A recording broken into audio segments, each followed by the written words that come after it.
একরকম জোর করেই আলভারেজকে মাঠে নামালো অ্যাটলেটিকো মাদ্রিদ। মাঠে নেমেই দর্শকদের দুধদুনি শুনলেন আর্জেন্টাইন এই স্পাইডারম্যান। অন্যদিকে একই ম্যাচে জ্বলে উঠলেন জুলিয়ানো সিমিওনে। বিস্তারিত জানতে এই চ্যানেলটি সাবস্ক্রাইব করে সঙ্গেই থাকুন পুরো ভিডিওতে। একটা সময় আলভারেজ মাঠে নামলেই উল্লাসে ফেটে পড়তেন অ্যাটলেটিকো মাদ্রিদের সমর্থকেরা।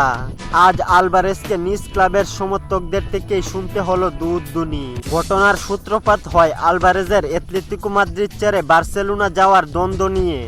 অ্যাটলেটিকো মাদ্রিদের চির প্রতিদ্বন্দ্বী বার্সেলোনাতে যেতে চাওয়াই যেন অপরাধ হলো আলভারেজের। ক্লাব ছাড়ার গুঞ্জনের মধ্যেই অনুশীলনে যোগ দেন আলভারেজ। সেখানেই সমর্থকদের একাংশের রোষানলে পড়েন তিনি। এখানেই শেষ নয়, ভিয়ারিয়ালের বিপক্ষে মাঠে প্রবেশের সময়ও দর্শকরা আলভারেজকে উদ্দেশ্য করে খারাপ আচরণ করতে থাকে।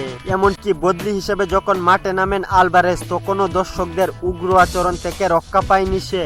পুরো ম্যাচ জুড়েই একদম অসহায় লাগছিল আলভারেজকে। চোখে মুখে ছিল চির হতাশা, যেন জোর করে শত্রুদের পক্ষে মাঠে নামানো হচ্ছে তাকে।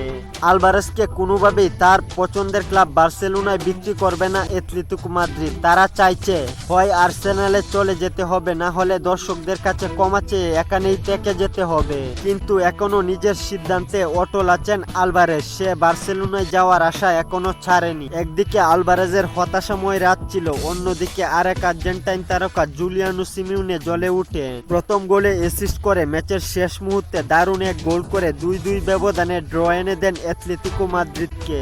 ভিউয়ার্স, আপনার মতে আলভারেজের সাথে অ্যাটলেটিকো মাদ্রিদের এই আচরণ কি ঠিক হচ্ছে? কমেন্ট করে জানিয়ে দিন আপনার মতামত।